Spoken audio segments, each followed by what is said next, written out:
everybody, my name is Saloni Doshi and I'm the CEO and Chief Sustainability Officer at EcoEnclose. And today we are here to talk about polymailers. So the first question you might be asking is, what is the polymailer? Great question.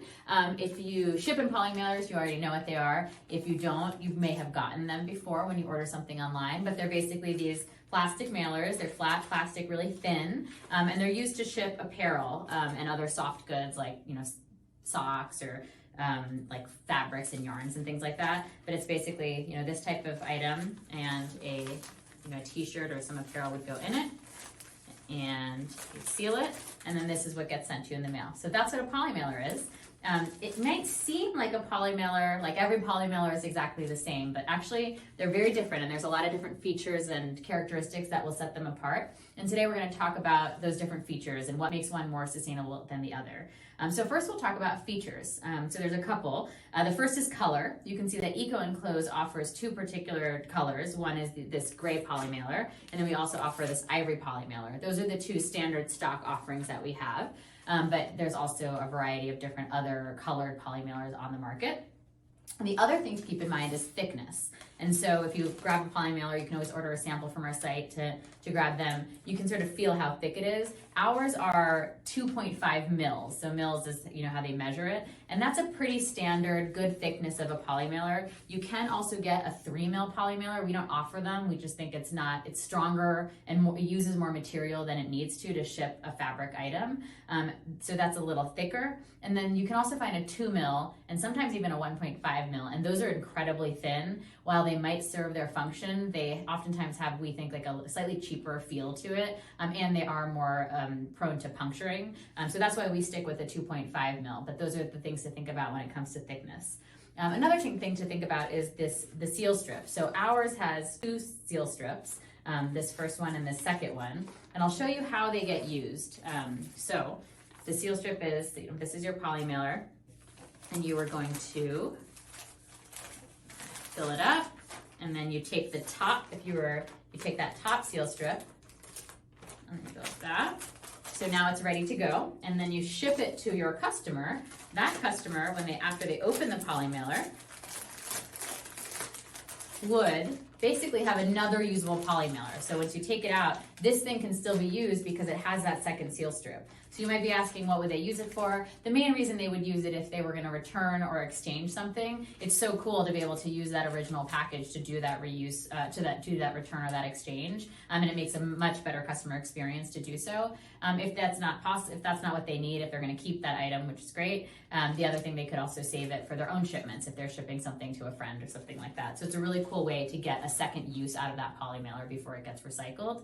And then the other feature, which you sort of saw in that, is the tear strip. So sometimes, I don't know if you've ever gotten something in the mail, but it won't have a tear strip, and you find yourself like trying to get it, or you're getting scissors. Our polymailers, and really encourage you to find polymailers that do, they have a tear strip so that after it's sealed, somebody can easily, it's perforated basically, so somebody can easily open it.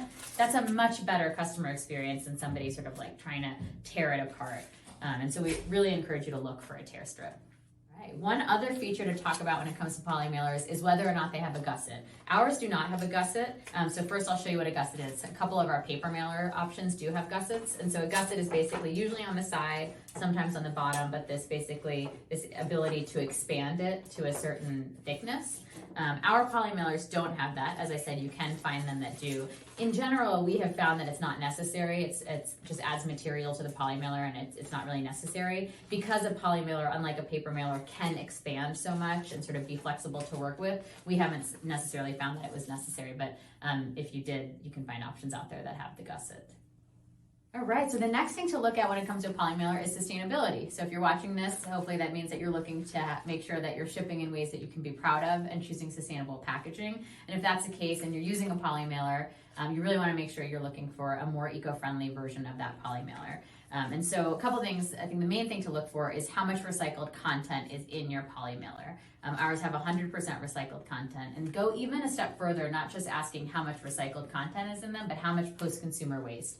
And post-consumer waste is basically when you throw something in your blue bin recycling, if that's reused and recycled into something, that's called post-consumer waste. The alternative to that is post-industrial waste, And post-industrial waste is basically like the scraps that come off of a manufacturing line that get reground and reused. While we love post-industrial waste, the general sort of philosophy is that post-industrial waste is probably going to get used anyway because it's a clean type of waste, and companies are monetarily incentivized to use it instead of throwing it out and recycling it. Whereas post-consumer waste, the stuff you put in your blue bin, it's really important that we as consumers and brands make a market for that waste in order to incentivize the manufacturing partners that we work with to buy that recycled resin back. We need to create a market, and so by prioritizing post-consumer waste, you're helping to do that. And so by finding a polymailer with a high level of post-consumer waste, you're helping to drive that market and push forward the sustainability of your packaging. Our polymailers are 100% recycled, of which 50% is post-consumer waste. And that post-consumer waste comes in the form of HDPE, which is essentially the material that's in the milk jugs that you're used to buying. That's HDPE, and that's what's going into these polymailers. So that's the first thing to look for. The second thing, and almost all polymailers that are all plastic are this, is whether or not they're recyclable. And unlike paper or rigid plastics, polymailers are not curbside recyclable in most municipalities. In most municipalities, they have to be what they call thin film recycled, which means that you would want to take it to your grocery store or your Target or even your Best Buy. Like most of those stores, you'll see when you go in, they've got 3 bins, one of which says thin film or grocery bags, and you can just put your polymailer in that bin. You also can stuff it if you wanted to. You or your consumers can stuff it with other thin film and ship it back to us because EcoEnclose has a take-back program for your poly film, and then we'll recycle it on your behalf.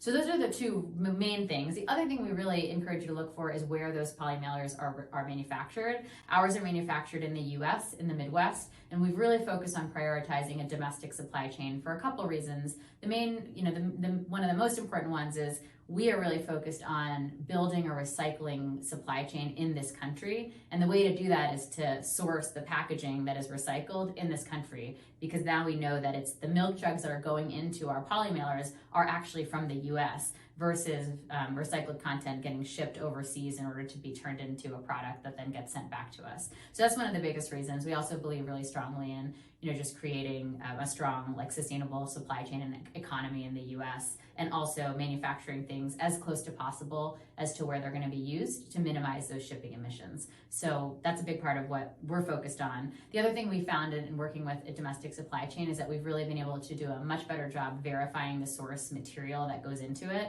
It's a lot easier to go to our plant and talk to them, see what their working conditions are like, and then go through their paperwork and see, okay, where are they sourcing this from? Does this meet our standards? These things are a lot harder and more complex when you start to move your plants overseas, and we've just found a lot more success keeping that domestic.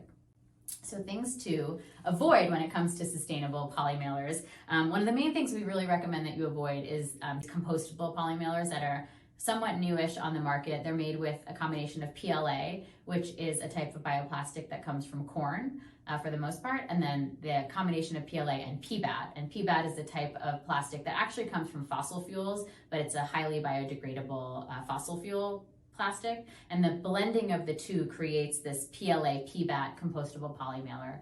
We've got a lot of literature on our site as to why we really recommend that it's not a sustainable option, even though it might feel and seem like a sustainable option at the onset. The main reasons are that the production of corn is actually significantly worse for our country and our world than, frankly, in some ways fossil fuels are. And so we just don't see corn as a viable substitute for plastic. Other reasons are that even though it is compostable, most people don't actually have access to the industrial composting facilities that are needed, and most people don't home compost, so they end up in the landfill. In the landfill, they actually do biodegrade, whereas a plastic bag like this that is not biodegradable won't biodegrade. And you actually don't want anything to biodegrade in the landfill, because when that happens, it creates methane emissions that are actually bad for the planet. When something goes to the landfill, you really want it to not biodegrade at all. And then the other reason for it is that there's actually a lot of contamination in the thin film recycling stream, where people are taking their compostable polymailers or compostable plastic bags, putting them in the thin film bin where they're contaminating what would otherwise be a really clean recycling stream. There's quite a few other reasons, and you can check some of the literature out on our site for that. And then the last thing, or one of the next thing to avoid, is virgin polymailers. We think that in a world where you can make your polymailer out of 100% recycled content, the idea of then opting for a virgin polymailer in that landscape just doesn't make sustainability sense whatsoever. And then the final thing to avoid is they have these polymailers that are foil lined or have dual materials. You'll see either paper or foil combined with polyfilm. And sometimes people like it because it might look really nice, but really avoid it because that dual material really makes the item unrecyclable. So it has to be landfill bound. So really stick with what they call monomaterials. So having only polyfilm and no other material added. Okay, so you might be wondering, well, you're excited about polymailers, you think it's the right solution, you're excited about recycled polymailers. Now, what size do you get is oftentimes the next question. And it's a great question. We offer standard, we offer 8 different sizes of our ivory polymailers and 6 different sizes of our gray polymailers. So chances are you'll be able to find 1 or more that work beautifully for your business. They range from, our smallest one is a 6x9 polymailer, and this is great for like baby clothes or socks, or an extra small t-shirt is really good for this. And then these very, very large 24x24 ones are really great for blankets or huge jackets. Small pillows and things like that go very well in this one. And we've got a bunch in between. And so in terms of how to size, we have a separate video that we encourage you to check out on our YouTube channel that is dedicated to how to size and find the right polymailer size for what you're shipping. But in general, what we recommend that you do is to lay your items down, measure around it to get the length, the width, and the height, and then use that to select your polymailer. And what you want to make sure is that if you have some height, if your height is more than like a ½ inch or so, you want to make sure you size outwards so that your polymailer can expand to account for that height of whatever it is that you're shipping. We also really recommend that you choose samples. So if you're not quite sure what size you want, order as many samples as you want of the different sizes. So you can order 1 of each and get all eight different sizes. Take them to your warehouse or to your home and start actually fitting them and seeing which ones work best for you before you place your full order. All right, well, what about custom branding? We know that custom packaging is a huge part of the strategy for many e-commerce businesses, and for good reason. We always say that the shipped package is the only thing that you send your customers that has 100% open rate. And so you really want to take advantage of that and make sure that it's not just the functional package that you're sending, but actually that you're taking advantage of it to send the messages that you want to send your customers about your brand, including your logo, maybe some messages around sustainability. And so the great thing about polymailers is that you can custom brand them. And with us, you can custom brand them at really low minimums. 500 is our standard low minimum. And then we do have options in certain times. We'll have options that allow you to go as low as 250. So pretty low minimums. And you can get some beautiful coverage and designs. So these are some examples of, folks that have custom branded their polymailers in some really cool colors. You just have your real constraint is that you've got one color and you've got like an out boundary box like this, but you can do some beautiful things, some great colors. It's just a great way to reinforce your brand at a pretty small and low minimum. These are all water-based inks that are being used, and we've got a variety of different colors, and our design team will work with you to make sure that your artwork fits and works beautifully for the polymailer you've suggested.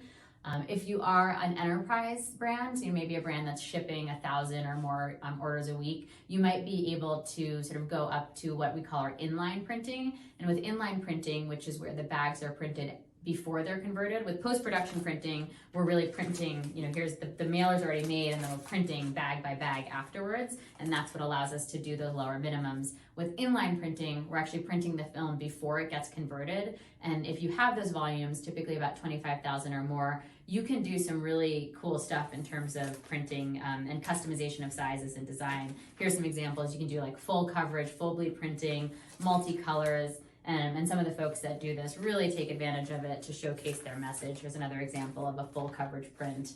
And then here's one that just has a beautiful variety of colors on it and does a great job sort of showcasing the sustainability of their brand. So there's a lot you can do to use polymailers to showcase, like, this is your brand, you are all about sustainability, and just make sure that your whole package is delivering the message that you want to deliver. So thanks for talking polymailers with us. There's so much more we could say, so I'd encourage you to check out our definitive guide to polymailers on our website, where we have this information and much, much more so that you can make an informed choice about polymailers. And then stay tuned for our next video, which is going to be on retail boxes and how to design the perfect and most sustainable retail box for your products. Thanks so much.